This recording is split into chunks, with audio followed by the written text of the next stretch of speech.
حضرت ابو بکر صدیق رضی اللہ عنہ کہتے ہیں جب میں یمن میں اپنی خریداری اور تجارتی کام کر چکا تو رخصت ہونے کے بعد اس کے پاس آیا۔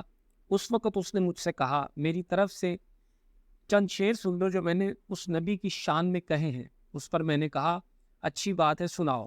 تب اس نے مجھے وہ شعر سنائے۔ اس کے بعد جب میں مکہ معظمہ پہنچا تو نبی صلی اللہ علیہ وآلہ وسلم اپنی نبوت کا اعلان کر چکے تھے۔ فوراً ہی میرے پاس قریش کے بڑے بڑے سردار آئے۔ ان میں زیادہ اہم عقبہ بن ابی معیط، شیبہ ابو جہل اور ابو البختری تھے۔ ان لوگوں نے مجھ سے کہا اے ابو بکر، ابو طالب کے یتیم نے دعویٰ کیا ہے کہ وہ نبی ہے۔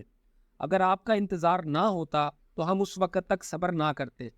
اب جب کہ آپ آ گئے ہیں ان سے نبٹنا آپ ہی کا کام ہے۔ اور یہ بات انہوں نے اس لیے کہی تھی کہ حضرت ابو بکر رضی اللہ عنہ نبی کریم صلی اللہ علیہ وآلہ وسلم کے قریبی دوست تھے۔ ابو بکر رضی اللہ عنہ فرماتے ہیں کہ میں نے اچھے انداز سے ان لوگوں کو ٹال دیا اور خود آپ صلی اللہ علیہ وآلہ وسلم کے گھر پہنچ کر دروازے پر دستک دی۔ آپ باہر تشریف لائے۔ مجھے دیکھ کر آپ صلی اللہ علیہ وآلہ وسلم نے ارشاد فرمایا اے ابو بکر، میں تمہاری اور تمام انسانوں کی طرف اللہ کا رسول بنا کر بھیجا گیا ہوں، اس لیے اللہ تعالیٰ پر ایمان لے آؤ۔ آپ صلی اللہ علیہ وآلہ وسلم کی بات سن کر میں نے کہا آپ صلی اللہ علیہ وآلہ وسلم کے پاس اس بات کا ثبوت ہے؟ آپ صلی اللہ علیہ وآلہ وسلم نے میری بات سن کر ارشاد فرمایا اس بوڑھے کے وہ شعر جو اس نے آپ کو سنائے تھے۔ یہ سن کر میں حیران رہ گیا اور بولا میرے دوست، آپ صلی اللہ علیہ وآلہ وسلم کو ان کے بارے میں کس نے بتایا؟ آپ صلی اللہ علیہ وآلہ وسلم نے ارشاد فرمایا اس عظیم فرشتے نے جو مجھ سے پہلے بھی تمام نبیوں کے پاس آتا رہا ہے۔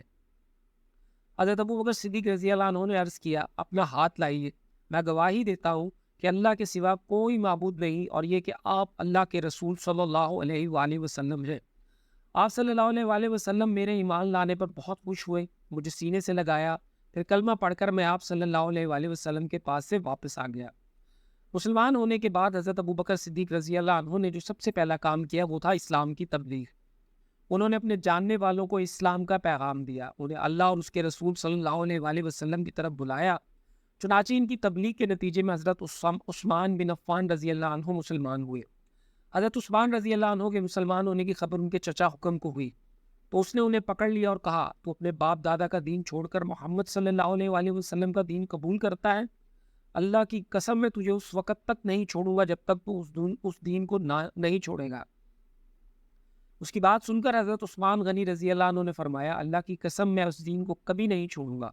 ان کے چچا نے جب ان کی پختگی اور ثابت قدمی دیکھی تو انہیں دھوئے میں کھڑا کر کے تکالیف پہنچائیں۔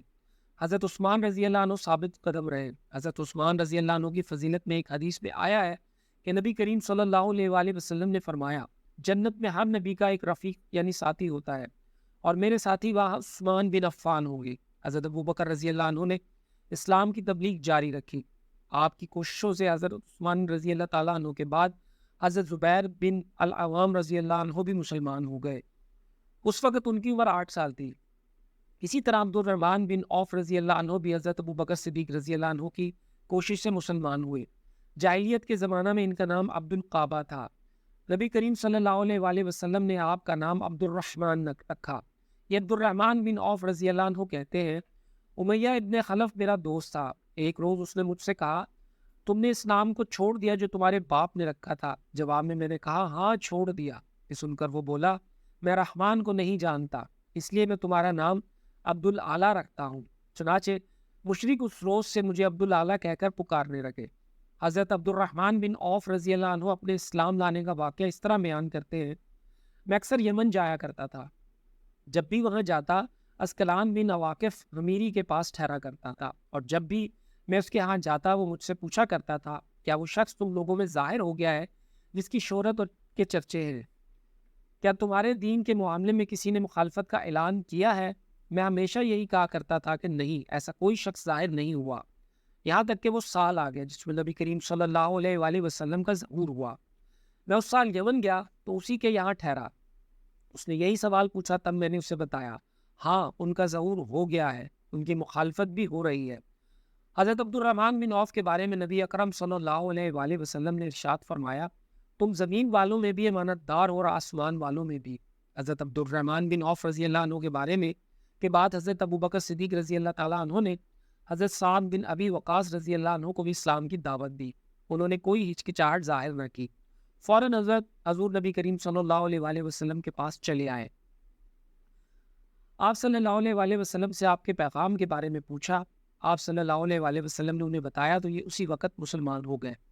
اس وقت ان کی عمر 19 سال تھی. یہ بنی زہرہ کے خاندان سے تھے. آپ صلی اللہ علیہ وآلہ وسلم کی والدہ ماجدہ آمنہ بھی اسی خاندان سے تھی. اسی لیے حضرت سعد بن ابی وقاص رضی اللہ عنہ حضور صلی اللہ علیہ وآلہ وسلم کے ماموں کہلاتے تھے. آپ صلی اللہ علیہ وآلہ وسلم نے حضرت سعد بن ابی وقاص رضی اللہ عنہ کے بارے کے لیے ایک بار فرمایا یہ میرے ماموں ہے کوئی جس کے ایسے ماموں ہوں. حضرت سعد بن ابی وقاص رضی اللہ عنہ جب اسلام لائے اور ان کی والدہ کو ان کے مسلمان ہونے کا پتہ چلا تو یہ بات انہیں بہت ناگوار گزری. ادھر یہ اپنی والدہ کے بہت فرمانبردار تھے. والدہ نے ان سے کہا کیا تم یہ نہیں سمجھتے کہ اللہ تعالیٰ نے تمہیں اپنے بڑوں کی خاطرداری اور ماں باپ کے ساتھ اچھا معاملہ کرنے کا حکم دیا ہے؟ حضرت سعد رضی اللہ عنہ نے جواب دیا ہاں بالکل ایسا ہی ہے.